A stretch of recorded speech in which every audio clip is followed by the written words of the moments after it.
Eu acho que a desigualdade no Ocidente, causada principalmente pelos bancos centrais, está causando um problema que está matando o capitalismo de uma forma lenta, mas segura. O capitalismo, acho que daqui a 50 anos, talvez não exista mais.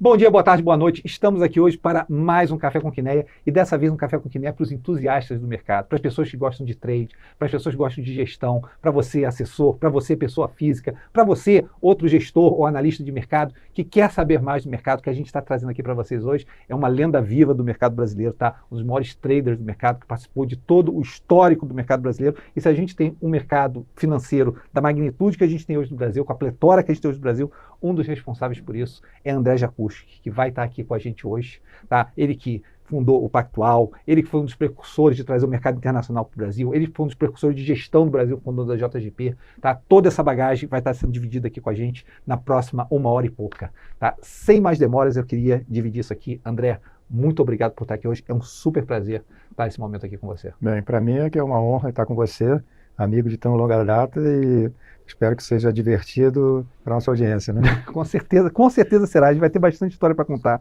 Porque uma das coisas que eu como trader, você como trader, uma das coisas que eu sempre tive vontade de fazer esse programa contigo é tentar explicar para as pessoas um pouco melhor e mostrar a realidade daquilo que a gente faz e como é difícil o que a gente faz, né, e como requer treinamento, tempo, né, e dedicação. André, eu queria começar o papo da seguinte maneira. Você é uma pessoa que eu admiro enormemente pela sua moral, ética, retidão, né, pelo tudo que eu trabalhei com você no passado. Você cresceu no Rio de Janeiro, né? Qual foram as influências familiares? Você é filho de imigrante, né? Nós dois temos ascendência polonesa, filho de imigrante. Como é que foi essa tua infância, teu crescimento? Que mensagem, que bagagem você trouxe familiar para formar o André?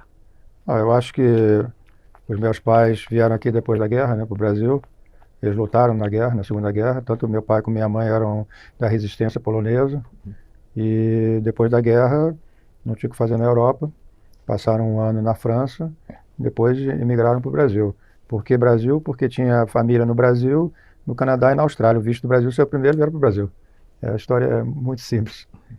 E aí, meu pai era engenheiro, era de uma família, tanto meu pai e duas famílias já abastadas na Polônia, zeraram tudo, perderam tudo, né?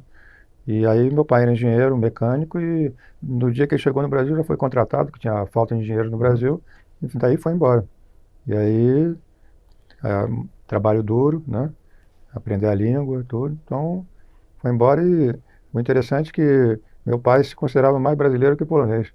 Se naturalizou brasileiro, né? Minha mãe também. E para você ter uma ideia, meus pais chegaram no Brasil em 47, eu nasci em 48. E eles me deram um nome brasileiro, né? André Roberto, né? Então, já assimilando o futuro do que eles iam viver e eu ia viver, né? Achei brilhante, né? Já pensou se eu tivesse um nome polonês? Ia ser complicado, né? Meu nome e sobrenome já é difícil. Imagina o André Roberto em polonês. Isso é impossível, né? Então foi isso.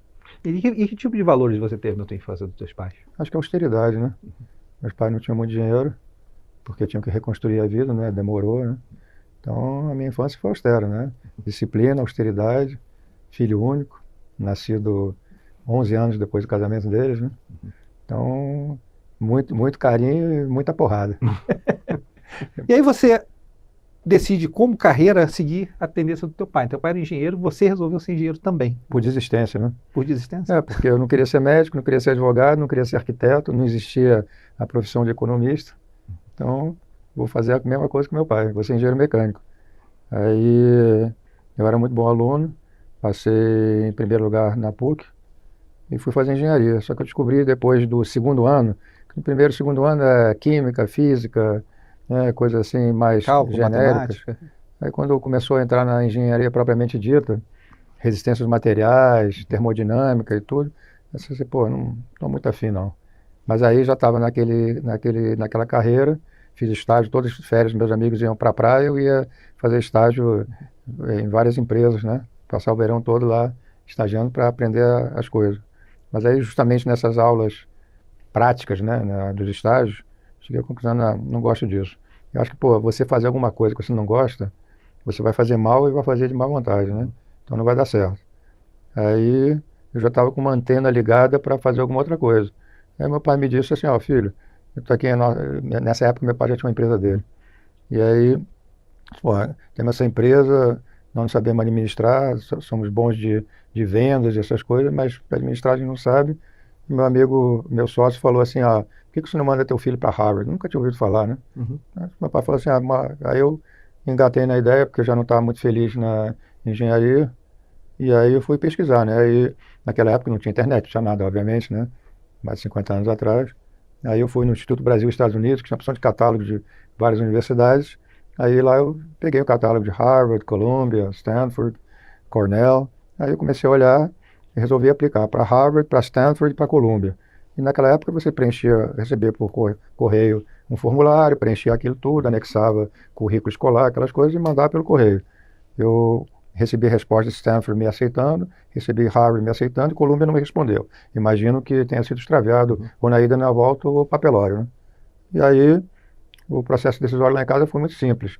Meu filho, Harvard é mais frio, Stanford é mais quente, só que a passagem para Harvard é mais barata do que para Califórnia. Né? Então, vamos para Harvard. Essa foi a decisão. Quer dizer, você vê que as coisas na vida, elas não são necessariamente todas racionais e depende da sorte, né? Se o meu pai não tivesse falado aquilo, de repente eu não teria ido estudar, mudar minha carreira, né? Que é estudar administração em Harvard, fazer o MBA. E aí, pô, certamente eu teria encontrado talvez um outro caminho, né? Por vias mais tortas. Eu mudei, fiz uma guinada na carreira e quando eu estava lá, fui convidado para o Unibanco. Eu tinha outros convites, eu estava estagiando na Exxon, no Brasil, era a ESSO, chamava na época, e me convidaram para a tesouraria da Exxon no Brasil. E eu não aceitei porque a Exxon estava em liquidação no Brasil. Uhum. A Petrobras estava começando a aumentar dramaticamente a fatia. Isso aí é um negócio que estão ordenando a vaquinha, mas é para fechar. E, eventualmente, depois de alguns anos, saíram do Brasil. Eu não aceitei, tive ofertas de empresas de petróleo nos Estados Unidos, tive até Johnson Wax, em Racine, Wisconsin, tive várias. Mas aí, naquela época, o Brasil está crescendo 10% ao ano. Bom, uma oportunidade para voltar para o Brasil, pegar esse embalo, né, da economia brasileira que estava voando. Aí eu fui convidado pelo Unibanco para trabalhar lá e acabei aceitando a oferta do Unibanco e comecei direto, depois da faculdade, já comecei na área de clientes, né, prospecção de clientes do Unibanco. E tem uma Na história, época se chamava União de Bancos Brasileiros. tem uma história tua com o Ray Dalio em Harvard, não tem? Ele era meu colega de quarto, né? O meu quarto era aqui, o dele era aí. Vocês tiveram alguma influência ali? No... Não, a gente era muito amigo, saía junto, mas eu não sabia o que ele ia fazer, eu não sabia o que eu ia fazer.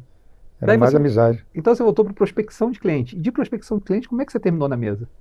Bem, no Unibanco, eu fiz tudo menos a área de investimentos.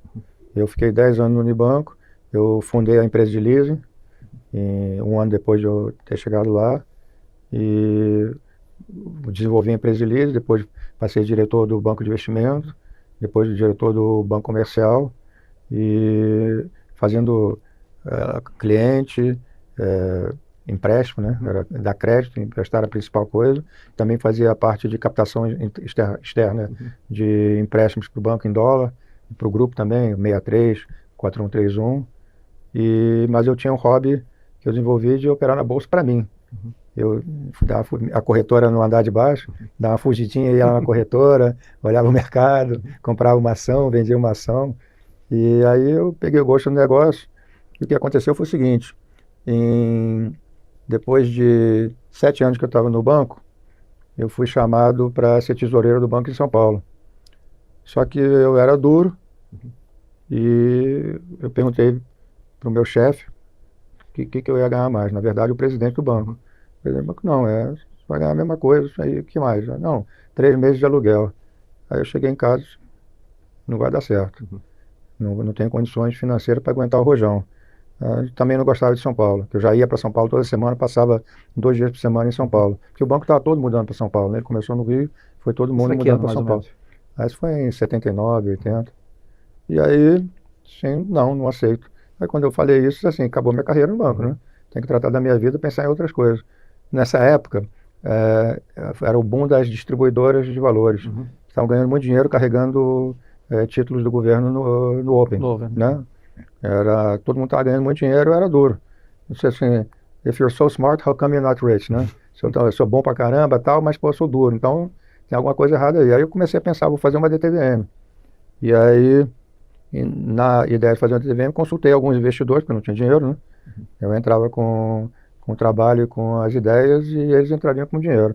Eu cheguei a quase fechar um negócio com 2 investidores que eram oriundos do mercado imobiliário, mas um deles na última hora ficou com medo e não entrou. Aí morreu esse negócio e 1 ano e pouco depois o Luiz César, que tinha sido um dos sócios do Garantia que tinha saído, me procurou perguntando se eu queria fazer um negócio. Eu disse, opa, tá aí uma oportunidade. Aí começamos a conversar, fazer um planejamento, umas ideias. Ele me ofereceu primeiro para a gente comprar uma participação minoritária no Credibanco, que era da família Marcílio Martins, associada ao Banco Francês Brasileiro. Eu disse assim, não, para comprar uma parcela pequenininha num banco que já tem dono e tudo, não me interessa. Se quiser fazer um negócio que a gente possa, nós mesmos sermos os controladores, aí eu topo. Aí ele topou. Foi assim que começou o Pactual. Em linhas gerais, comecei eu e o César, aí depois veio o Paulo Guedes, aí depois veio o Renato Bronfman, aí foram os 4 que realmente deram embalo no Pactual. E quanto de capital vocês começaram o banco? Com $600 mil. 600 mil dólares nos anos 80 no Brasil. Sendo que dos 600 mil, eu entrei com 200 mil e sendo 100 mil financiado pelo César. Então eu botei $100 mil, que era todo o dinheiro que eu tinha. E daí, você está no ano de 1983, um Brasil que estava passando pela segunda crise do petróleo, já era o default da dívida, né? O Brasil quebrou em 82. O Brasil quebrou em dezembro de 82, né? O México quebrou em agosto e o Brasil em dezembro. Porque o que aconteceu? Quando teve a segunda crise do petróleo, a inflação começou a subir nos Estados Unidos, o juros nos Estados Unidos foi até 20% ao ano. O Brasil era um grande devedor, não tinha condições de pagar a dívida externa, pediu moratória, né? E como é que foi começar o negócio? Como é que vocês começaram um negócio num país que estava praticamente quebrado? Realmente foi uma loucura, né? Não, porque a ideia, inclusive, não era fazer mercado de ações, nem de dívida. A ideia é a seguinte, naquela época, os bancos de investimento, eles só emprestavam dinheiro. Então, era um negócio extremamente lucrativo, as margens eram colossais. Então, a nossa ideia é assim, bom, vamos fazer um negócio que é um banco de investimento de verdade, vamos dar assessoria financeira, montar negócios, fusões e aquisições, só que foi uma época muito prematura, né, para isso florescer no Brasil. Então, depois de 2 ou 3 meses suando e não conseguindo fazer grandes negócios, né, praticamente, não grandes negócios, nenhum negócio, aí a gente chegou à conclusão, bom, André, pô, você trade aí, você já opera para você, senta aí na mesa, vamos começar a operar. Você tinha quantos anos? Eu tinha 35 anos. E aí, bom, sentei na mesa, vamos operar dívida e bolsa, né? E aí, pô, como tudo na vida você precisa de sorte, eu acho que a condição necessária é sorte, não é suficiente, mas é necessária. Pô, foi justamente na época que teve um boom na Bolsa do Brasil. E eu naveguei isso de uma forma incrivelmente bem sucedida. Então, para você ter uma ideia, partindo de um capital em 83, dezembro de 83, de $600 mil, eu ganhei na Bolsa em 3 anos uns 16, 17 milhões de dólares. Então você vê, então para ganhar esse dinheiro tinha que alavancar, fazer opção, mercado futuro. Então era um negócio bem alavancado e dei sorte de que as ações todas não subiram de uma vez. Subia uma, eu vendia, comprava outra que não tinha subido, ela subia, fui fazendo essa... Isso Bolsa Brasil, você operava só Bolsa Brasil, só Bolsa Brasil. Quais eram as ações que você operava naquela época? Cobrasma, Concretex, KM, eram ações que não existem mais, né? Vale existe, obviamente, Petrobras. E, por exemplo, para você ter uma ideia, uma das pancadas que eu dei legal, logo quando teve o plano cruzado, o que aconteceu? Quando teve o plano cruzado, todo mundo dizia assim, a Vale vai se ferrar. Porque como a inflação era muito alta, a Vale vendia em dólar e os custos dela eram em cruzeiros. Na época, não me lembro se era cruzeiro, cruzeiro novo, cruzado novo. Não, era cruzeiro, desculpa. O primeiro plano foi cruzeiro. E aí, todo mundo comprou tudo que é outras ações, e o mercado era só local, não tinha investidor estrangeiro, era proibido. Então era o mercado local e todo mundo vendeu a Vale caiu uns 10, 15% no primeiro dia depois do plano cruzado. E o resto das ações subiu. Eu disse assim, pô, não faz sentido a Vale cair. Aí eu comprei um lote legal de opções de Vale, de um preço bem mais fora do dinheiro, que eu paguei assim dois cruzados pelas opções. Bom, em um mês foi para 400. Então ali a gente já ganhou um bom capital e foi a forma de ganhar dinheiro. Só que eu e o Paulo Guedes chegamos à conclusão de que o plano não ia dar certo. A gente disse, esse negócio vai explodir. Então, o que eu comecei a fazer? Tudo aquelas ações que eu tinha acumulado durante aqueles anos todos, as que permaneceram, né, a última leva, eu vendi nos primeiros 30 dias do plano cruzado. Porque a gente imaginou que ia explodir muito rapidamente. Não aconteceu. Levou quase um ano para ter a primeira mini explosão. E aí foi aquela ânsia de vender, vender, vender, vender, vender. E aí no começo foi fácil de vender, e mais para... O plano cruzado foi acho que no dia 28 de fevereiro de 86. Lá para final de abril o negócio já estava entortando. E aí em maio já começou a cair. E aí já veio de cabeça. Até lá a gente já tinha vendido tudo.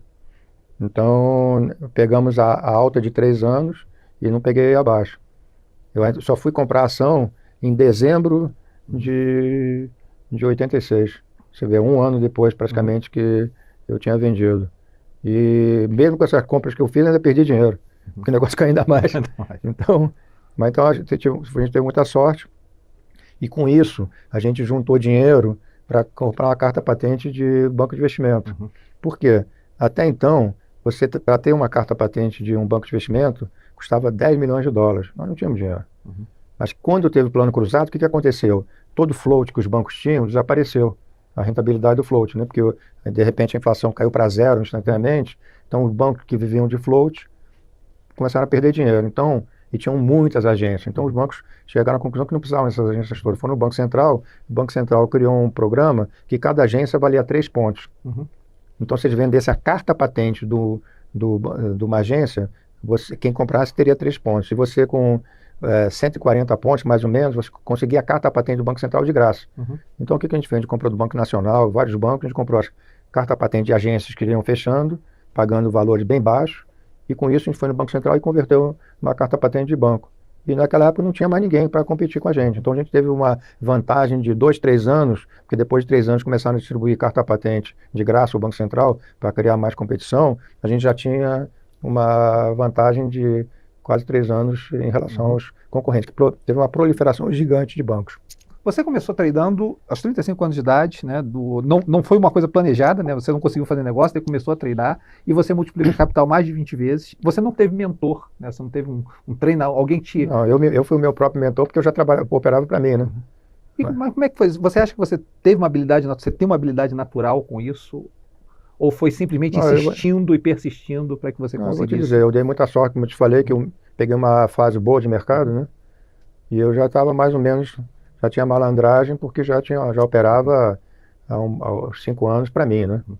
Então, e com sucesso, né? Foi o dinheirinho que eu te botei para fazer o capital da Pactual DTVM, foi ganhando a bolsa. E então, eu vou te dizer, foi aprendendo, estudando, lendo muito, eu lia de manhã, de tarde, de noite, ficava lendo. Uma das coisas que eu acho extremamente importante é você estar sempre estudando. Eu vou te dizer, o que eu aprendi em Harvard, tirando disciplina, uma opção de coisas não específicas, eu não uso nada.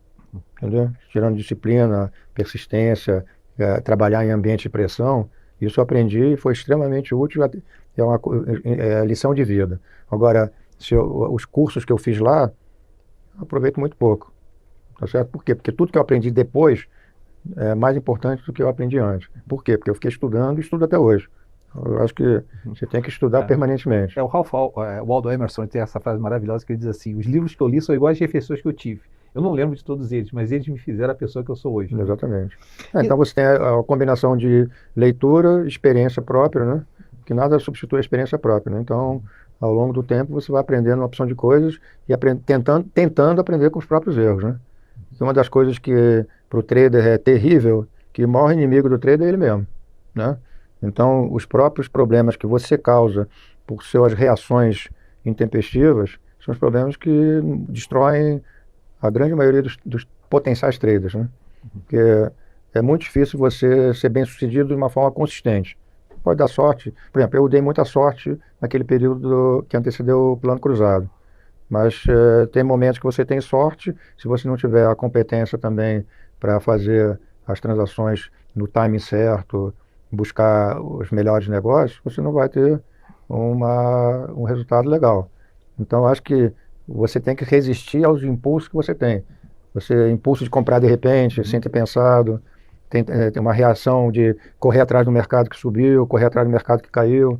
Então essas coisas você tem que ter uma resistência, que você tem que ser muito bem treinado para isso, porque a tua reação inicial é fazer besteira, entendeu? Tem que ter um freio interno e tem que evitar transformar, gerir recursos ou tradar numa diversão. Isso não é uma diversão.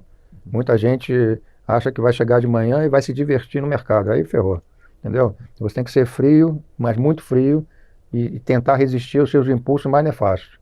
Você fazendo isso já tem meio caminho andado, porque não é mole não, você toda hora tenta fazer os mesmos erros. Então você tem que resistir, e tem pessoas que simplesmente não conseguem dominar esses impulsos e são perdedores, né? Então eu vou te dizer, na minha carreira, talvez eu tenha tido interação direta com, sei lá, 100 ou até mais traders, né? Poucos sucederam, muito poucos sucederam. Por quê?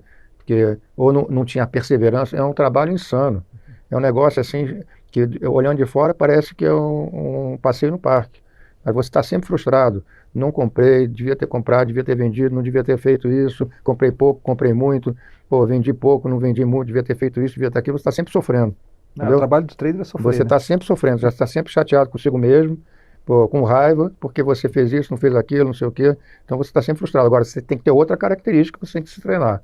Depois de 5 minutos você ter feito uma besteira, tem que estar zerado, já pensando no futuro. Passado, tudo que está para trás tem que ser esquecido rapidamente. Se você ficar remoendo aquele negócio, você não vai ter uma cabeça limpa para olhar para frente. Então, por exemplo, o tempo para o gestor, para o trader, passa muito rapidamente. Porque você está sempre envolvido em alguma coisa, tem que esquecer tudo para trás. Tudo para trás você tem que esquecer.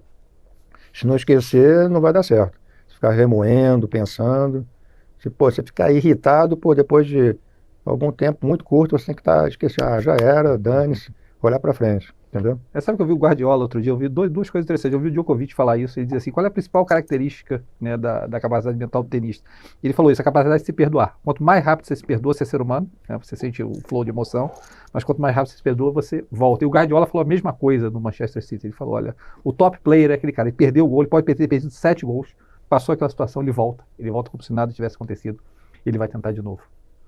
Isso aí é importante, mas isso aí você aprende com o tempo, às vezes é mais curto, às vezes é mais longo, mas se você não aprender isso... Deixa eu fazer uma pergunta interessante, André, porque você é uma das pessoas mais cultas que eu conheço, assim, das pessoas que eu mais aprendi e mais respeito do ponto de vista intelectual, né? E essa profissão é interessante, porque essa profissão, no final das contas, é só comprar e vender, né? No final das contas, ele é comprar e vender. Mas o Buffett fala isso, diz assim, eu leio 400 páginas por dia e eu convivi com você por um tempo e eu vi a quantidade de páginas que você lê todo dia, né? Por que tem esse conândro nessa profissão, de que você, ao mesmo tempo, é só comprar e vender, mas ao mesmo tempo é um trabalho infinito de leitura, cultura e conhecimento? Porque comprar e vender qualquer um faz, até um macaco faz, né? Mas o problema é comprar na hora certa, o que vai ser comprado, o que vender, o que não vender, porque as grandes tacadas que você vai fazer na vida são poucas, grandes, né? E as oportunidades nem sempre aparecem, né? Então, quando aparece uma grande oportunidade, primeiro você tem que ver, né? Porque eu já vi grandes oportunidades passarem, como se fosse um elefante voando na sua frente, você não vê, né? Tem coisas que eu não vi. Eu fiz grandes erros na minha vida em termos de omissão, de não ter visto uma grande oportunidade que depois que o negócio já desenvolve, diz assim, puxa vida, era óbvio. Mas eu não vi, entendeu? Então, quando você vê um negócio desse, tem que ir para matar. Tem que ser grande a operação e relevante, porque senão vai ser mais uma operação.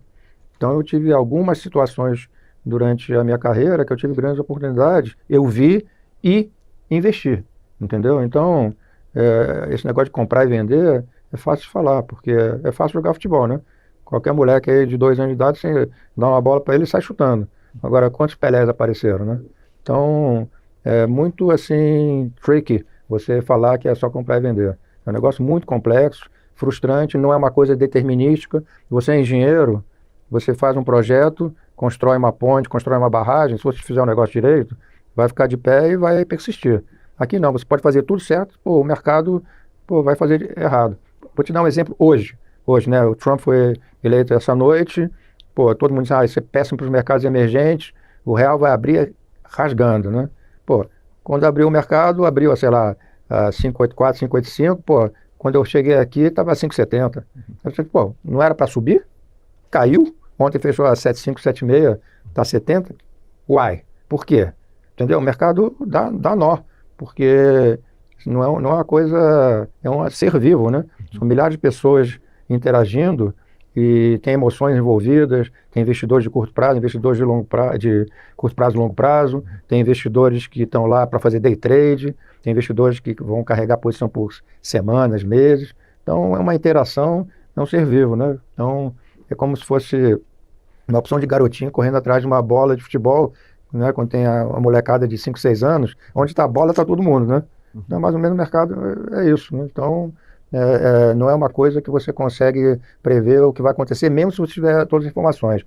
Muitas vezes, se você tivesse acesso às informações com 24 horas de antecedência, você poderia estar sempre perdendo dinheiro. Porque o mercado não reage logicamente, necessariamente, né? Às vezes reage, mas às vezes reage de uma forma totalmente ilógica. E aí, pô, se você for com muita vontade, com sede ao pote, você vai se machucar, entendeu? Então, por isso que o mercado é difícil, entendeu? E o mercado não é você não perder dinheiro, é você perder menos do que ganhar, né? Porque as pessoas imaginam que alguém que está 24 horas, 7 dias por semana ligado nesse negócio só ganha, né? A gente perde muito. Então, o importante é você, quando ganha, ganhar mais, e quando perder, perder menos, e também ter o que eu chamo de money management, gestão de dinheiro. Não é você acertar. Ninguém consegue prever o futuro. Por exemplo, quando alguém me pede para fazer projeções, o que vai acontecer com o mercado, na bolsa, no câmbio, nos juros, eu não sei. Para ganhar dinheiro você não precisa saber, não. Você precisa ter boa gestão de dinheiro. Está ganhando dinheiro, deixa o lucro correr. Está perdendo dinheiro, corta logo o prejuízo. Porque você vai ter muitos pequenos prejuízos e alguns lucros grandes. Então é assim que você monta um gerencial legal e você ganha ao longo do tempo. Não adianta querer, não, eu acertei que eu achei que o câmbio ia subir e subiu. Ué, você deu sorte, porque podia ter caído, né, como foi hoje, né? Então, eu acho que isso que as pessoas se enganam muito. As pessoas querem saber o que vai acontecer no futuro. Ninguém sabe. Você sabe que uma pergunta que eu faço para a garotada hoje em dia, na hora de contratar, né?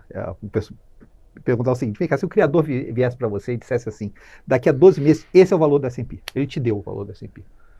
Ele não te disse a trajetória, ele só te disse que o valor final em 12 meses é esse. O que você faz? Né? E você vê como é que o mercado é difícil, né? Se você não souber a trajetória, mesmo que você saiba o valor final, é difícil pra caramba saber o que você vai fazer. Você pode ser estopado antes de estar certo, né? E tem uma frase que você fala que eu acho legal pra caramba, que está tendo um livro que citaram você, que está certo no tempo errado e está errado. Claro. Não, e também dimensionar o tamanho da operação, né? Porque se você faz uma operação grande demais, como o mercado flutua, se você tiver com uma posição acima do que você deveria estar, você pode ser cuspido no mercado, mesmo estando certo no longo prazo, tá certo? Porque quando você está falando de certos mercados, por exemplo, moedas, você, às vezes, mesmo depois do negócio acontecer, não consegue explicar por que aconteceu. O negócio é assim, maluco, né? Não tem valor absoluto, é tudo valor relativo. Mas ações, você pode, com uma boa análise de mercado da empresa, da gestão da empresa, ter um pouco mais de previsibilidade, né? Que é o que o Buffett faz. Então, ali, você consegue ter uma visão melhor do que você está buscando, mas também tem que tomar cuidado para ter uma posição de um tamanho que você consiga aguentar alguma volatilidade, tá certo? As ações são, por definição, voláteis, tá certo? Por exemplo, hoje você pega uma ação da Meta, que está lá, sei lá, quase $600. Pô, ela estava, há 2 anos atrás, estava 90. Ela já tinha vindo de 380. Então as pessoas acham assim, ó, as Mag 7 subiram por um céu de brigadeiro. Vai ver lá quanto oscila a Amazon por ano, quanto oscila a Apple, quanto oscila a Microsoft. São oscilações de 20%, 30%, 40% para cima e para baixo, né? Então, você tem que dimensionar bem as suas posições. Ou você tem uma convicção assim tremenda da relação risco-retorno que está extremamente favorável, ou então você tem que ter uma carteira diversificada, não concentrar demais, porque a verdade é a seguinte: se você errar tanto concentrar demais, pode ser o fim da sua carreira, né? Ou administrando dinheiro para os outros, o próprio dinheiro. Se errar, pelo menos erra no tamanho certo, né? Não, para você sobreviver, né? Muitas vezes eu tive períodos onde eu ganhei todas as operações que eu fiz durante algum tempo, teve períodos que eu errei todas, entendeu? Então, se você erra todas, primeiro você tem que proteger o capital, né? Ou seja do cliente, ou seja o seu próprio, e diminuir o tamanho das posições. Se você está com a mão errada, primeira providência, diminui, entendeu? Recua os backs para evitar a catástrofe, né? Então...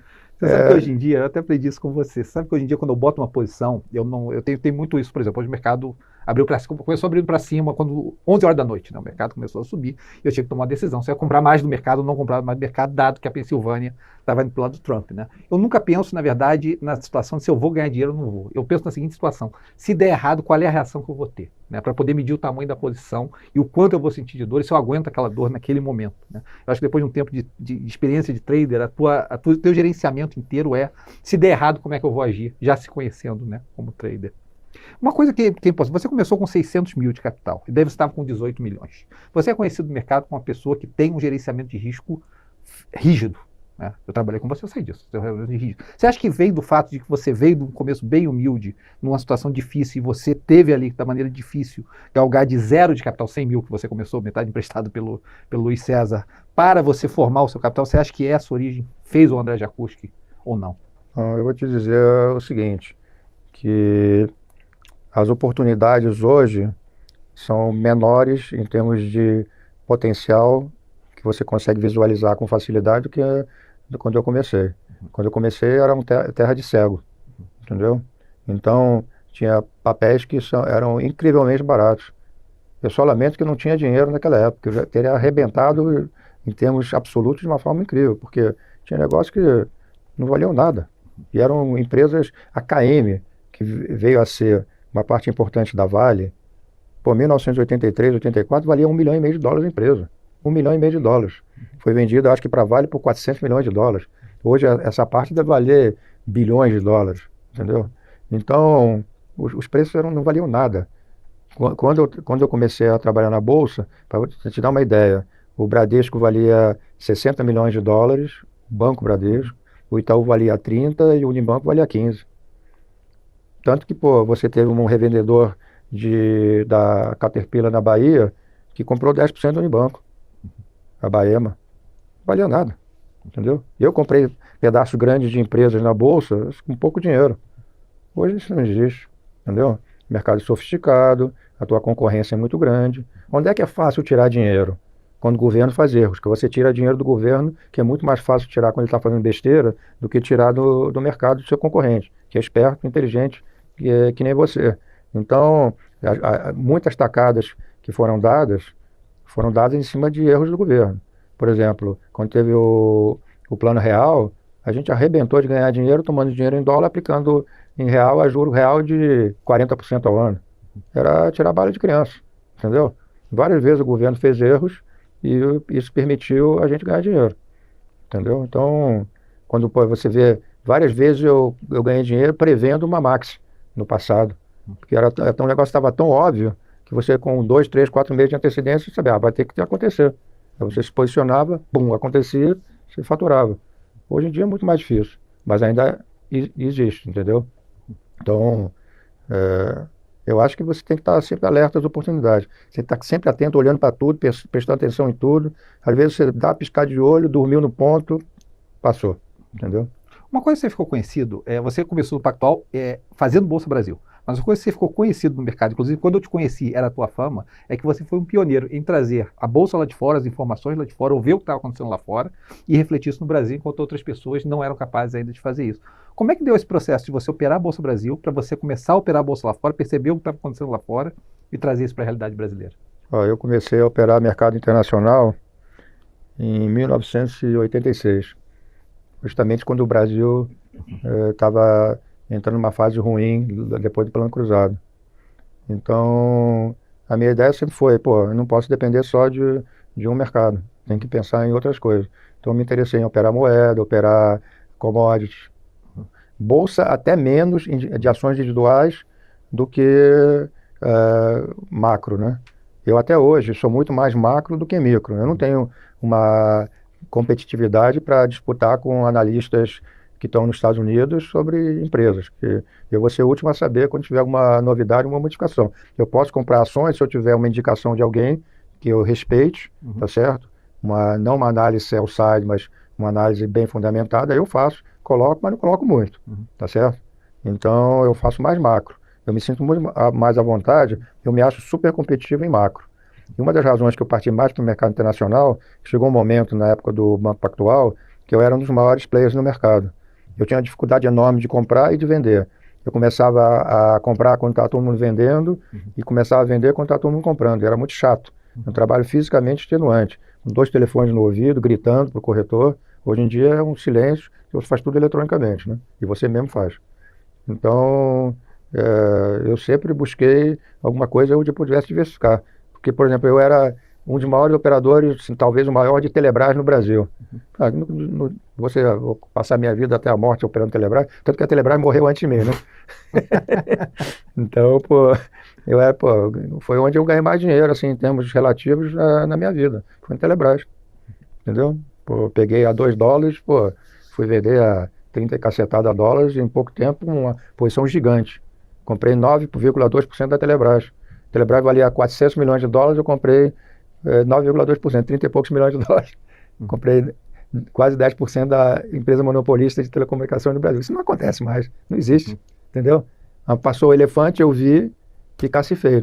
Mas porque você viu também, né? Porque cada época tem o seu precursor, cada época tem a pessoa que é capaz de ver o que as outras pessoas não viram, né? Não tem 10 André Jacuzzi, né? Então era barato, mas você foi capaz, primeiro você foi capaz de ver que era barato, segundo você teve a coragem de comprar a posição, terceiro você teve a coragem de carregar a posição, mesmo a posição tendo dobrado ou triplicado. Não, essa aí, pô, eu peguei bem e com convicção. Então foi o que mudou o patamar da Pactual, né? Naquele ano a gente multiplicou o patrimônio do banco por 5 e dos clientes por 520%.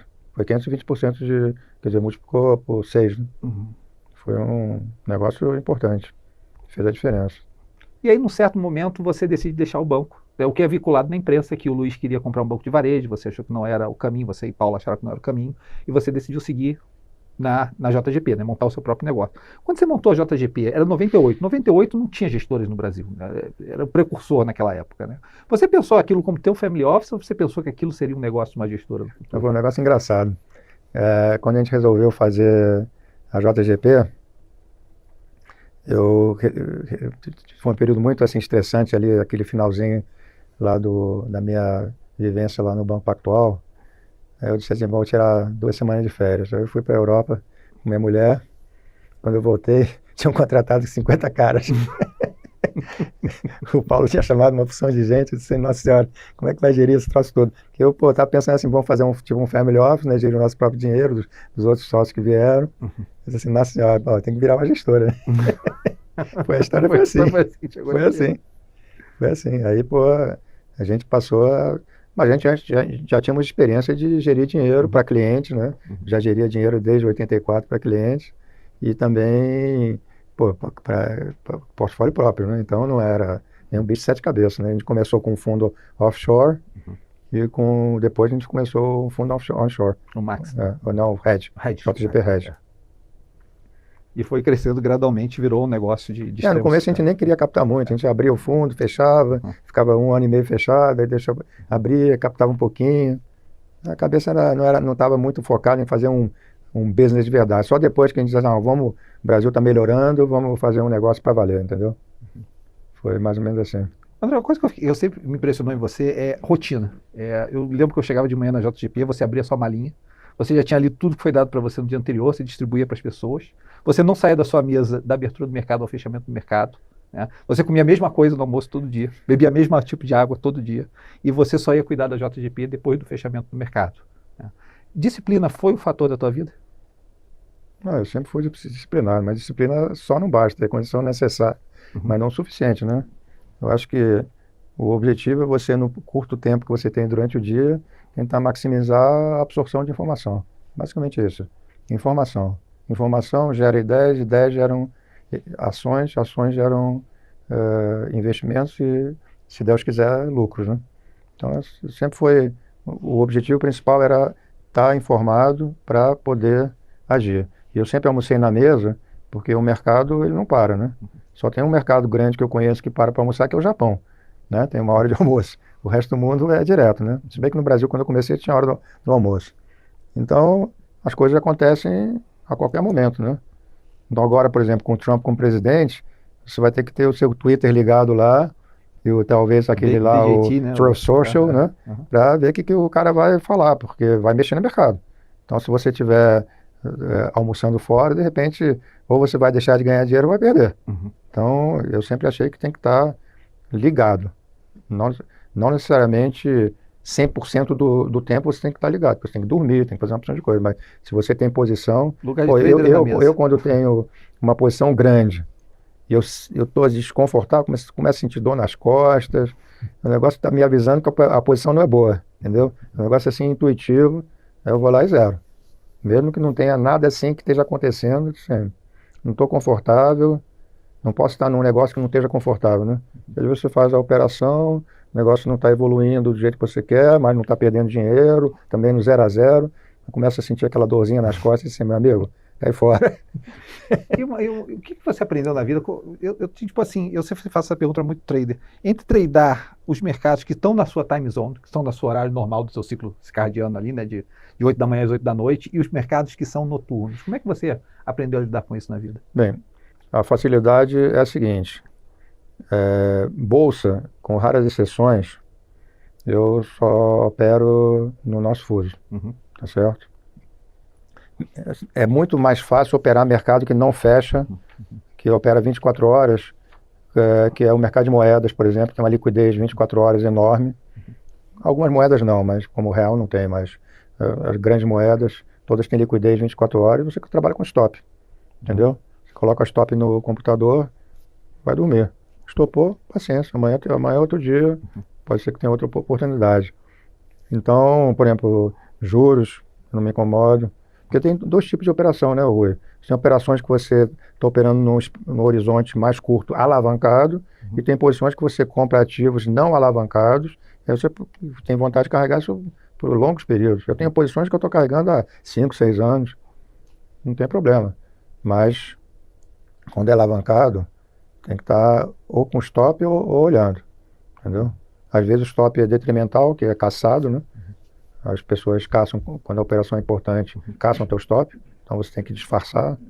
Agora, eu acho que para fazer operações, por exemplo, na Ásia, eu talvez faça 3, 4 operações por ano na Ásia, tá certo? Então, comprei em Hong Kong, eu às vezes faço algumas operações em ações individuais em Hong Kong. Por exemplo, eu cismei com uma ação que é a BYD. Então, já comprei, vendi várias vezes a BYD, porque acho que é uma empresa sensacional, tem uma vantagem competitiva enorme, está no mercado certo, que está crescendo dramaticamente, principalmente na China, tem um custo barato, é fabricante de bateria, é todo integrado, né? Então, se não segurarem, vai dominar, entendeu? Então, isso aí é uma coisa que eu faço baseado no macro, que eu penso macro e implemento no micro. E outras operações alguém me traz, tá certo?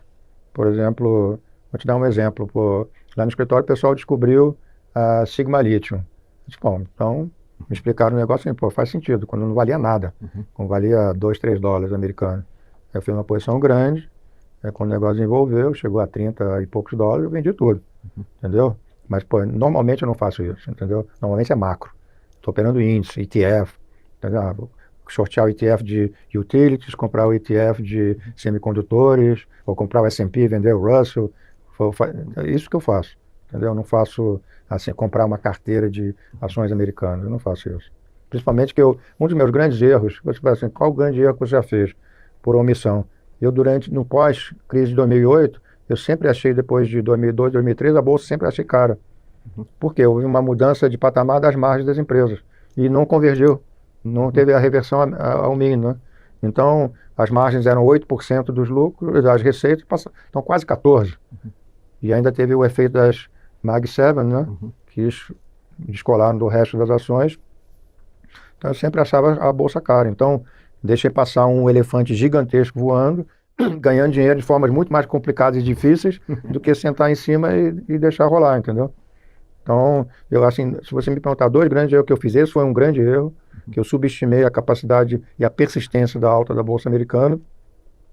E o outro erro que eu fiz foi, aqui no Brasil, em 2004, eu não percebi a mudança dramática que a China ia criar para o Brasil, principalmente para a Bolsa, né? Por exemplo, Vale decolou, Petrobras decolou naquela época, inclusive teve o pré-sal, né?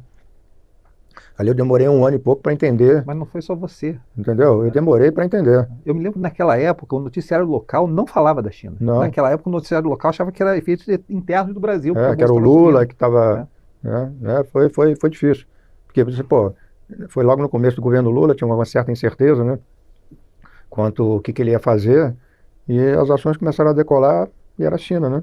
Só que eu não percebi. Que vai uma das suas coisas que eu aprendi com você como frase, né? Que no mercado, sempre o que se adapta mais rápido sobrevive, né? Claro. Não é o mais inteligente, não é o mais preparado, mas é aquele que consegue se adaptar mais rápido. Exatamente. Você tem que ter uma flexibilidade de mudar de ideia rapidamente. Você pode estar comprado num ativo, de repente, não, quero estar vendido. Então, se sai de comprado, não é para zerado, não é para vendido. Ou vice-versa, né?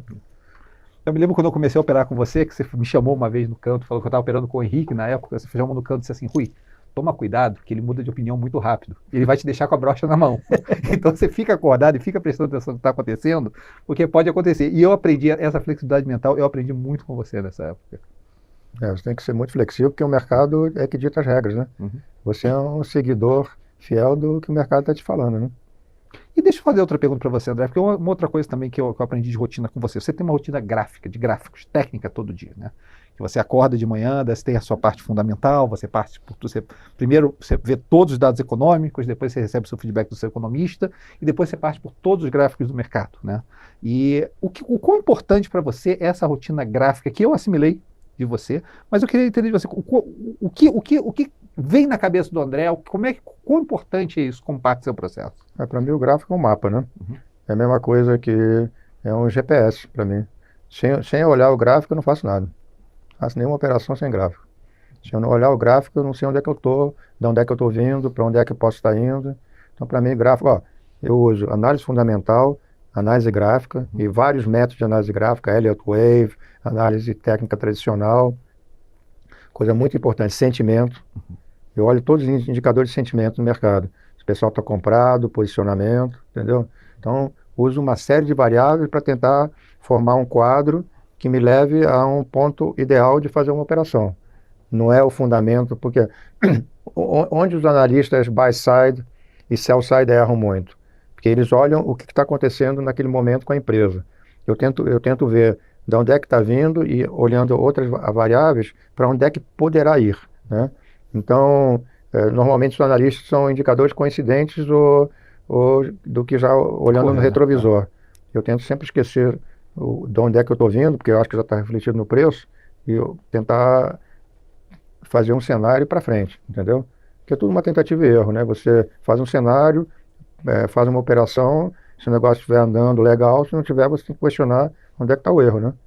Às vezes é um mercado que está, entre aspas, indo numa direção assim temporariamente não previsível, mesmo que seja temporário, sai fora. Não quero saber. Deixa eu fazer a pergunta, dos grandes nomes do mercado, né, quem são os que você mais admira hoje? Eu vou te dizer, tem várias técnicas de ganhar dinheiro no mercado que eu respeito e eu te diria, por exemplo, você pega um Warren Buffett, que foi um sujeito que pegou análise fundamentalista exclusivamente. Eu não sei se ele usa outras técnicas que ele não diz, né? Ele diz que ele tem o mesmo carro, que nunca anda de avião, mas ele tem a maior companhia de aviões privados do mundo. Então tem muita lorota e muita ficção nesse negócio, né? Muita lorota. Então, ele sucedeu nisso, mas o Warren Buffett sucedeu porque ele nasceu nos Estados Unidos. Se ele tivesse nascido no Brasil, já estava quebrado há muito tempo. Então, o que eu acho é o seguinte, você tem, por exemplo, hoje você tem empresas que ganham rios de dinheiro fazendo uma coisa quase que mecânica, por exemplo, uma Citadel, uma Jane Street, são empresas que ganham bilhões de dólares por ano, mas são bilhões mesmo. E o que eles estão fazendo? Market making. Estão gerando, sei lá, 10, 15% da Bolsa Americana todo dia, entendeu? Estão facilitando o trade e ganhando dinheiro com isso. Tem, por exemplo, teve gente no mercado de energia, o Andurão, um cara que oscila, sobe 150%, cai 50%. É um cara que tem um negócio que eu ficaria louco se eu fizesse o que ele faz. Mas o cara tem uma trajetória cumulativa muito boa, né? E só opera energia, né? Petróleo, gás natural, sei lá, e outros derivados. Então, não tem assim, por exemplo, você tem grandes hedge fund managers, George Soros, né? O Michael Steinhardt do passado, né? Os grandes ásios da década de 80, 90, início de 2000, são esses, George Soros, Michael Steinhardt, Jack Levy. Então, Mas o mundo está sempre mudando, sempre mudando. Então, o que deu certo no passado, às vezes não está dando tão certo no futuro. Por exemplo, você tem um outro exemplo, que é o Millennium, Uhum. né? O fundo Eu ia mais te rentável perguntar da isso. história do mundo. É incrível, né? E qual a grande técnica dele? Além de fazer modelos, né, tudo de computador, usando pessoal que eram matemáticos e físicos, ele usa a rapidez de acesso ao mercado para se antecipar aos trades, né? Uhum. Quase que front-running, né? Você sabe, até na sua ideia de que, na verdade, adaptação é necessária, uma das coisas que eu adaptei na vida, eu tinha te perguntar dos pods, né? Lene, como criaram esses grandes pods de vários gestores descorrelacionados, em que você não pode perder dinheiro e a relação é um 3-1 muito apertado, né? A minha crença é que o mercado, eu queria saber a sua opinião disso, minha crença é que o mercado acabou ficando muito menos velho e muito mais momento por causa disso, né? O cara que é velho, ele morreu, né? Esse cara não existe mais porque não tem mais clientela para aquelas ações, que hoje em dia, dentro de um processo em que você quer a resposta muito rápida desses pods, né? E o cara tem uma relação risco-retorno muito apertada, ele vai para cima do momento. E você vai girando de momento em cima de momento no mercado. Né? Você acha que isso é uma característica do mercado hoje em dia? Eu acho que esse negócio do pods deu muito certo. Você tem o Millennium, né, que deu muito certo, que é um cara que é incrível. Só que agora teve muitos pessoas que copiaram, né? Tem o Brevin Howard, tem o Variation, tem uma opção. E os resultados não estão tão bons, não. Então, e uma das coisas que me preocupa nesse negócio dos pods, apesar se o risco é bem controlado, o negócio não explode, né? Acho que os retornos são decrescentes. Tem muita gente que entrou nesse mercado, estratégias muito parecidas, os retornos estão, acho que minguando. E o que o pessoal está fazendo? Está usando cada vez mais alavancagem. Isso me assusta. Tem vários setores no mercado de fundos que estão usando muita alavancagem e eu acho que na próxima vez que tiver mais uma crise vai ter prejuízos substanciais. Pô, quando teve no Covid, alguns fundos que tinham uma trajetória maravilhosa, perderam 40%, 50% em 2 meses. Né? CQS e outros, porque é alavancagem, né? O sujeito para remunerar o investidor, cobrando FIIs, né, performance, taxa de administração, se ele não alavanca, ele não consegue o retorno. Então, na verdade, você está comprando um fundo que você acha que você botou lá $1 milhão, você está correndo 5, 6, 10 milhões de dólares de risco. Acho que não é legal, entendeu? Então, esses fundos acho que a próxima grande explosão no mundo, na próxima vez que tiver uma desaceleração relevante, vai ser esses fundos de private credit. Acho que ali vai ter problemas muito sérios. Porque além de estarem comprando créditos que se chama covenant light, né, que as cláusulas não são tão rígidas, eles estão alavancando muito para dar retorno. Então, acho que tem que ficar de olho. Não, perfeito. Inclusive, não sei se muitas pessoas sabem, mas você começou como pessoa de equity, mas você virou um grande especialista em crédito. Né? Principalmente nos Estados Unidos, girando principalmente o caixa do fundo em crédito. Não esqueça que eu fiz 9 anos de crédito no Unibanco. No Unibanco, né? Só crédito. Você ainda está com essa paixão por girar o caixa lá fora em crédito? Eu só faço crédito. O tempo todo. Eu não tenho um centavo em caixa. Nunca. É sempre crédito e crédito privado. Título público só alavancado. Bom, fala um pouco da situação atual, André, porque você viu um Brasil dos anos 80 terrível, né? Passou por diversas crises. Eu acho que deve ter, naturalmente, como eu tenho menos experiência que você, mas eu tenho uma série de frustrações com o Brasil, lógico, né? E você deve ter também uma série de frustrações. O que você acha que deu errado no Brasil? E como a gente pode ter algum caminho daqui para frente? Acho que o Brasil não é muito diferente de outros países, né? Acho que é até um país privilegiado, porque comparado com outros emergentes, ele tem uma extensão territorial maravilhosa, tem o maior volume de água per capita do mundo, tem uma extensão agrícola gigantesca ainda inexplorada, né? Riquezas minerais inexploradas, tamanho de um mercado interno excepcional, né? Então, tem todas as qualidades. Agora, o grande problema do Brasil é que, historicamente, poupa pouco, investe pouco, produtividade terrível, baixíssima, né? E agora tem um problema demográfico sério que está se acentuando muito mais rapidamente do que eu imaginava, né? Esse último censo que foi feito aí mostrou que a população brasileira está crescendo 0,5% ao ano, tendendo a zero, talvez nos próximos 10 anos. Então, eu acho que isso tolhe muitas expectativas do Brasil. E como o Brasil é um país que está cada vez mais dando benefícios sociais, né? O custo do Brasil está cada vez mais alto, né? Então, você tem tributação alta, vai começar a tributar mais as pessoas físicas, as empresas, de uma certa forma. Então, eu acho que o grande potencial que o Brasil podia desenvolver não está sendo explorado. Então, teria que ter uma reviravolta grande, assim, de approach para a gente mudar isso. Mas é difícil, né? É muito difícil. Mas eu acho que no Brasil tem oportunidade. Tem gente explorando campos de atuação que ganha muito dinheiro. Então, acho que o Brasil sempre foi um terreno fértil para ganhar dinheiro. Não digo no mercado necessariamente. No mercado, todo mundo sabe minha opinião, que a ação é o primo pobre do mercado de financeiro no Brasil, porque com a taxa de juros real que nós temos aqui, a bolsa a médio prazo, longo prazo não aguenta a competição. Como é que você vai competir com a NTNB a 7% real, né? O Brasil vai crescer, atualmente está crescendo perto de 3%, né? Mas por causa de uma diarreia fiscal gigante que aconteceu nos últimos anos. Agora, provavelmente, que o Brasil vai ter um crescimento de gasto fiscal menor, capaz do Brasil desacelerar um pouco, e isso vai pegar nas empresas, né? Porque as empresas agora, não tem o melhor cenário para as empresas do que agora. Desemprego no ponto mais baixo da história, um gasto fiscal gigantesco, salário real crescendo de uma forma substancial, né? A massa salarial crescendo múltiplos em termos reais. Melhor do que isso não dá. Então eu estou achando que daqui não vai melhorar para as empresas não, pode até piorar. E acho que a inadimplência em algum momento vai também acontecer, né? Com esse juro, as pessoas físicas também estão bem endividadas, né?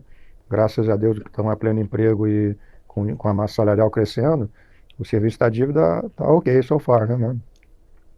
Not for long, né? Essa é a minha impressão. É o medo que eu tenho também um pouco do processo vicioso, né? Porque se você começa a cortar o gasto público e desacelerar, você corta a receita também, porque a desaceleração da economia é menos receita. Daí menos receita você precisa de mais esforço fiscal em cima da receita menor que você teve, porque o crescimento está menor, né? E você entra num ciclo que não é um ciclo. O governo está nesse momento no inferno astral, porque de um lado você tem o Trump que não facilita a vida do governo, não só do Brasil, mas de outros países emergentes. Você tem uma necessidade de controlar o gasto que faz com que desacelere essa explosão fiscal que teve. Então, acho que o melhor momento, talvez, em termos de feel good, é por agora, né? É o que eu acho. E lá nos Estados Unidos, André, você, tipo assim, eu não vi a entrevista, mas eu ouvi no The Grapevine que você disse que preferia a Kamala que o Trump. Como é que você está vendo esse novo governo Trump? O que a gente deveria esperar desse governo Trump? A verdade é a seguinte, eu acho os dois terríveis, péssimos. Ela porque é burra e tem por trás uma ideologia esquerdista e estatizante. Então eu não gosto, eu acho ela péssima. O Trump, na margem, talvez seja bem melhor na parte econômica. É um cara que acredita no capitalismo. Pelo menos as pessoas que cercam ele certamente acreditam mais do que as pessoas que cercariam a Kamala. Mas é um sujeito imprevisível, maluco, entendeu? Como é que um cara desse pode ser o dirigente do país mais importante do mundo? Entendeu? Você pode ficar a todo momento sobressaltado, você não sabe o que ele vai fazer, como é que ele vai resolver o problema que ele mesmo criou em relação à Ucrânia, né? Falando que tem que cortar o financiamento, vai entregar para a Ucrânia, para a Rússia, aí a Rússia vai tomar a Ucrânia, depois vai em cima da Polônia, Lituânia, Letônia, Estônia, sei lá, pô. Então, se ele abrir a porteira, os sujeitos vão pelo menos vão testar ele, né? Porque ele já mostrou que ele não é tão guardião do mundo como foram os americanos depois da Segunda Guerra Mundial. Então, eu tenho bastante receio. Então, se eu fosse um cidadão americano, não teria de votar. Perfeito, fair. E para a vida de um trader, o Me perguntaram o que eu achava sobre as personalidades, não sobre as políticas. As políticas, acho que certamente as dos republicanos serão melhores do que seriam as dos democratas. E o que você falou, né? Para a vida do trader, o Trump é terrível, né? Porque você está sentado na mesa, você levantou, bateu um Twitter e você perdeu, né? Exatamente. Eu me lembro da época, era uma época de dava raiva, cara. Dava raiva, dava muita raiva. Mas vamos lá, a gente vai para mais 4 anos disso, vol é vida, né? Vamos ver o que vai acontecer. E o resto do mundo, André? E a China? Como é que você está vendo essa situação aí? Acho que a China tem um problema sério, porque, na minha opinião, o Xi Jinping está a cabeça ruim em relação ao que ele quer para a China. Porque a China, como tem uma poupança doméstica altíssima, devia estar direcionando isso em boa parte para o consumo, né? Porque ele é isolacionista, né? O que ele está fazendo? Ele está querendo ser autossuficiente em tudo. Em commodities, ele está estocando soja, milho, isso são commodities agrícolas. Fora isso, ele está estocando metais, petróleo, uma reserva gigantesca de petróleo que continua aumentando, que é 4, 5 vezes maior que a dos Estados Unidos, né? Os Estados Unidos consumiu metade da reserva estratégica, ele quadruplicou nesse mesmo período as reservas da China. Então, ele tem muito medo de ser cercado, né?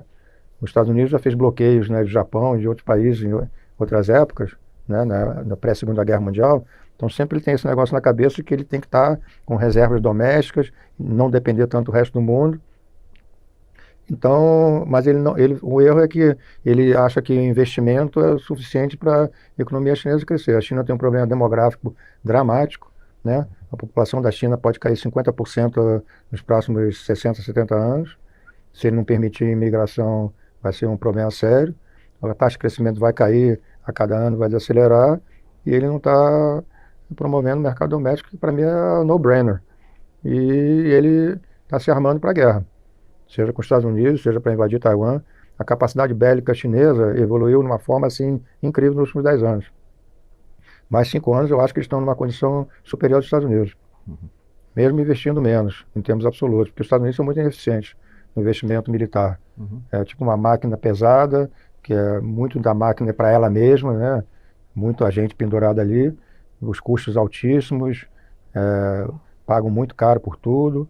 Eu tive numa reunião em fevereiro desse ano com o ex-chefe do Estado-Maior das Forças Armadas Americanas, que acabou de se aposentar.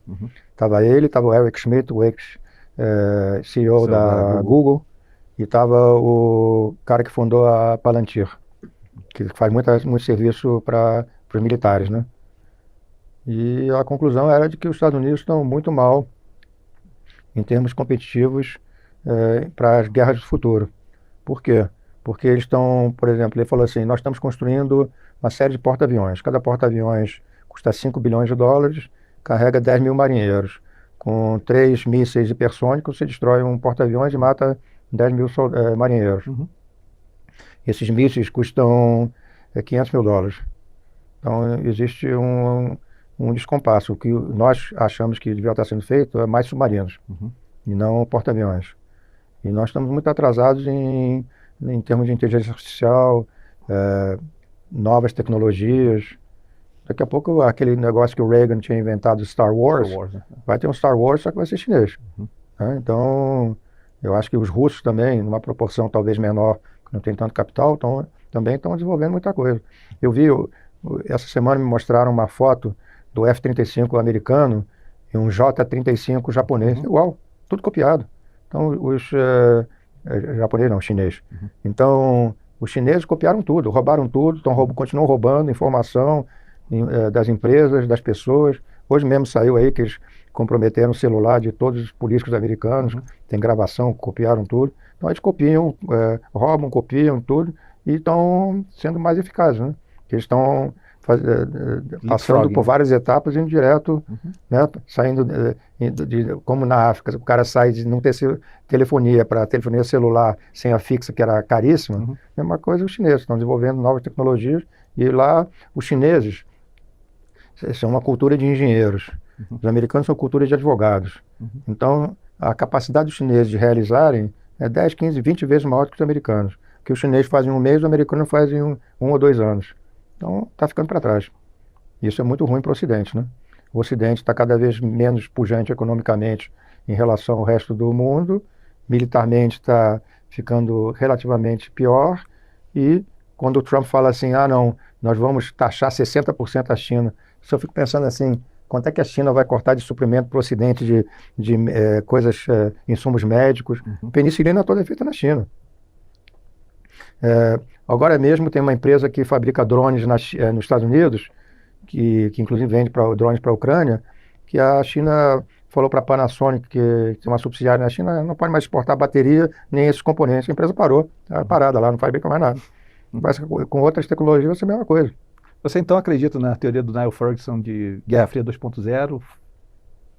Não sei qual teoria que eu acredito. Eu acredito que o mundo está ficando cada vez mais totalitário, menos democrático, e acho que a desigualdade no Ocidente, causada principalmente pelos bancos centrais, está causando um problema que está matando o capitalismo de uma forma lenta, mas segura. O capitalismo, acho que daqui a 50 anos talvez não exista mais. Você acha até que o que está acontecendo nas universidades americanas te preocupa? Nessa ideia de que o Acho que não capitalismo só está na morrendo? universidade, o ensino como um todo, no mundo ocidental, está extremamente prejudicado. Seja por causa da mídia social, né? Uhum. Seja por causa do wokeness, né? Então, eu mesmo vejo, eu sou de 3 boards em Harvard. Eu acho que o negócio lá está muito mal, entendeu? Porque DEI, wokeness, uma série de preocupações, você não pode abrir a boca em sala, se você discordar, você é cancelado. Pô, as universidades são ambientes onde você está lá para debater e trocar ideias contraditórias, né? Antagônicas, né? Não pode mais. Não, eu falei até do Niall Ferguson, eu estava vendo um podcast do Niall Ferguson, aliás, ele mencionou umas coisas muito interessantes, dizia assim, eu estou aqui nesse podcast, como nós estamos aqui no podcast, e dizia assim, a coisa que mais me impressionou é que existia um mercado para conhecimento, em que uma pessoa senta para escutar 1h30 de conhecimento, que grande esse mercado, que não existia anteriormente. Isso me deixa satisfeito, me deixa otimista com relação ao mundo. Mas o que ele está falando é o seguinte, ele está criando novas universidades, né, em que você, na verdade, possa competir com Harvard ou Yale ou outras grandes universidades, justamente para tentar contrabalançar essa tendência de woke, essa tendência de cancelamento. Né? E vários colegas meus hoje em dia falam isso para mim, Rui, eu não mandaria meus filhos para as universidades que eu estudei, porque eu acho que eles não vão conseguir usufruir o que eu usufruí no passado nos Estados Unidos. E essas universidades vão ter um problema sério de financiamento, que muitos doadores estão parando de dar dinheiro. Entendeu? Por várias razões.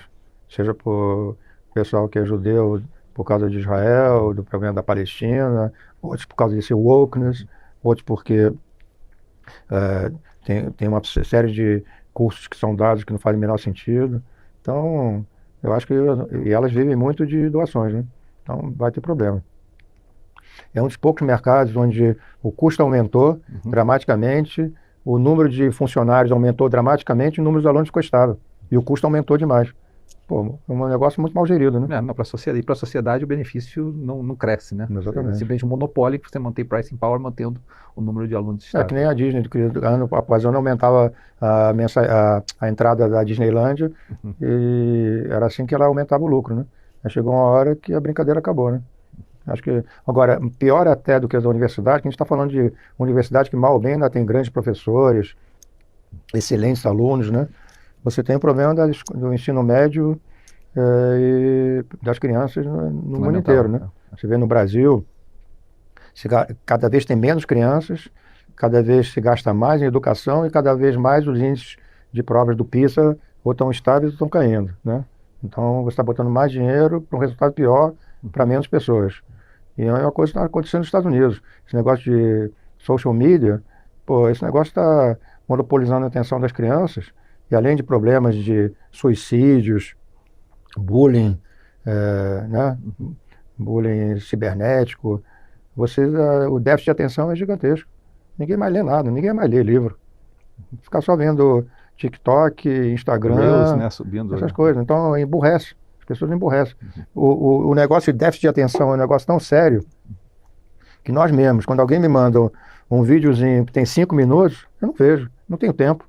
Se não for 30 segundos para dar uma risadinha, se for uma piada que demorar 5 minutos, não dá, meu irmão. Entendeu? Então é isso. Perfeito. Falando em leitura, a gente já está com 1h e pouca de programa, né? O pessoal aqui atrás está reclamando para cortar. O papo está tão bom que eu ficaria horas aqui, André. Já que você falou de estudar, que as pessoas não estão estudando, o que você recomendaria hoje em dia aí de algumas fontes interessantes de estudo para os jovens aí, até para os mais experientes que tenham com algum tempo para ler? Acho que de mercado ou geral? Geral. O que você gostou de ler ou gostou de ver recentemente? Eu acho o seguinte, uma das coisas mais importantes que tem, apesar de você ter a impressão do que a gente conversou, de que eu só penso em mercado, eu tenho um leque grande de interesses. Eu ia ser astrônomo, antes de ir para a Business School, eu tinha pensado em ser astrônomo.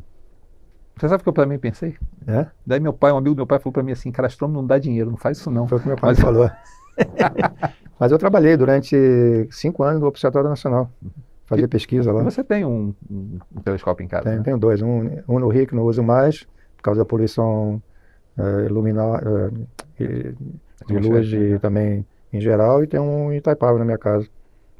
Hoje em dia um telescópio profissional, assim, espetacular, custa $1.000 e poucos. Então o que antigamente era inalcançável, hoje você pode observar galáxias, nebulosas, coisas lindas, com investimento relativamente pequeno, entendeu? O negócio profissa mesmo, entendeu? Então hoje a tecnologia dos telescópios. Pô, e muita gente compra telescópios que custam perto disso, que são uma porcaria. Não conhecem os telescópios que são todos automatizados. Hoje em dia você tem tudo catalogado na memória do telescópio, e diz assim, eu quero ver a nebulosa de Ômega, Centauro. Você aperta um botão, puf, o cara vai lá e fica paradinho, né, para compensar a rotação da Terra. Então você consegue ver coisas maravilhosas com pequeno investimento. Então, acho que você tem que ter muito interesse. Eu tenho interesse em história, tenho interesse em geografia. Eu tenho, o meu hobby é andar. Antigamente era escalar, hoje em dia é andar. Adoro, entendeu? Então você tem que ter coisa. E andar é muito bom porque você desliga. Porque se você está fazendo qualquer outra coisa, está sempre ligado. Em andar você não tem sinal de celular, não tem nada. Aí não dá para acompanhar. É o que o Churchill falava, né? Golfe é o desperdício de uma boa caminhada, né? Não, eu acho que você tem que ter diversos. Você não pode ficar só focado num negócio. Ficar focado num negócio pode até emburrecer, né? E história é uma coisa muito importante. Você tem a noção do que aconteceu no passado, né? Você perguntou um livro legal, aquele Thucydides Trap. Ah, legal. Muito bom esse livro. Diz que o que pode vir a acontecer entre os Estados Unidos e China, né? Não, isso é legal, né? Guerra do Peloponeso ali, da ideia de Esparta e Atenas. Exatamente. Né? Acho que é uma história super interessante. Toda essa história ateniense é super interessante de ser estudada. Eu recomendação que você dá, eu daria também para os leitores, de modo geral, aí. André, isso eu aprendi muito com você também, né? O importante, as discussões que a gente já teve eu não esqueço a nossa discussão ali da Batalha de Hastings, da nebulosa do Caranguejo e coisas do gênero. Foi um enorme prazer ter esses momentos aí com você. Tá? A gente vai ter que terminar o programa aqui, porque o pessoal da gravação já tá me cobrando, Karina está aqui atrás me cobrando também. Deixa eu dizer, eu queria agradecer muito a você por ter passado esse tempo aqui, principalmente que é o dia depois, o dia que a gente gravou esse programa, o dia depois da eleição, no dia da eleição do Donald Trump, né? A gente não tinha pensado quando a gente marcou ali atrás que ia ser esse dia, graças a Deus o resultado veio de acordo com as nossas expectativas, né? Senão ia ser um dia bem mais difícil no mercado hoje. Deixa eu dizer, quando a gente pensou nesse programa aqui com você, você foi a primeira pessoa do mercado que a gente trouxe aqui, né? De uma outra casa, em homenagem a você, porque eu acho importante que uma nação, a gente sempre fala assim, a gente gosta de trazer as pessoas aqui que mudaram o Brasil de alguma maneira, que contribuíram para a mudança do Brasil, e eu acho que celebrar as pessoas que você mudou o Brasil, né? Você mudou a maneira que o mercado financeiro operou no Brasil, você criou um dos principais bancos que hoje opera no Brasil, e você é uma pessoa que, pela tua retidão intelectual, moral, você certamente influenciou o mercado brasileiro de uma maneira positiva. Eu acho que o mercado brasileiro, eu sempre digo isso, o mercado brasileiro que nasceu no Rio de Janeiro, né, com garantia, com pactual, com isso tudo, é um mercado diferenciado em relação ao mundo, cheio de oportunidade e que, logicamente, fez diversas pessoas de sucesso aqui, tá? E também, para mim, é uma coisa assim, de celebrar os mentores, celebrar as pessoas que... Eu vi o Niall Ferguson falar uma coisa interessante, ele foi knight, cavaleiro, né, da rainha, né, do rei agora no momento. Daí disse, você ficou feliz com isso? Eu digo, não, quem ficou feliz, eu acho que foram meus pais, né, que me deram essa criação e permitiram que eu fosse. Então, uma homenagem àqueles que me criaram, né. E também, eu acho que sempre que a gente homenageia as pessoas que trouxeram conhecimento pra gente se faz maior. Né? E da mesma maneira que eu fico feliz de te ter aqui, eu tenho certeza também que você fica feliz de me ver, claro, né, e saber que você foi parte disso tudo. A verdade é a seguinte, a vida é feita de interações pessoais, né? Você não vive numa torre de marfim. Então, quando você conhece pessoas que têm conhecimento intelectual, que têm vários ângulos de discussão, como você mesmo acabou de mencionar, pô, é enriquecedor, né? Não adianta nada ficar só vendo piadinha no celular, porque é muito pouco construtivo. Com certeza. Gente, a gente vai fechar o programa por aqui, tá? Não se esqueça, tá? Café com Quineia. Se você gostou, esse canal do YouTube, tá? Quineia Investimentos, assina o canal, dá o like no vídeo. Não esquece de seguir a gente nas redes sociais, tá? O nosso Instagram, Quineia Investimentos, já tá com mais de 60 mil pessoas. LinkedIn, Quineia Investimento, comunidade do WhatsApp, para você receber todo dia ali o que a gente está gerando aqui de conhecimento, que a gente tem o maior prazer de dividir com vocês. Quineia Insight, tá? Que esse mês aí vai ser o Quineia Insight da China, tá? Dá uma olhada ali, Hotel Califórnia, vai estar lá no nosso blog. Tá aí nossa carta do mês. Também, todo mês, no primeiro dia útil do mês, a gente nunca perde esse prazo aí, sempre traz para vocês. Gente, muito obrigado e até o próximo mês, que a gente vai ter um Café com Quineia super especial para vocês, tá? Aguardem. Um grande abraço.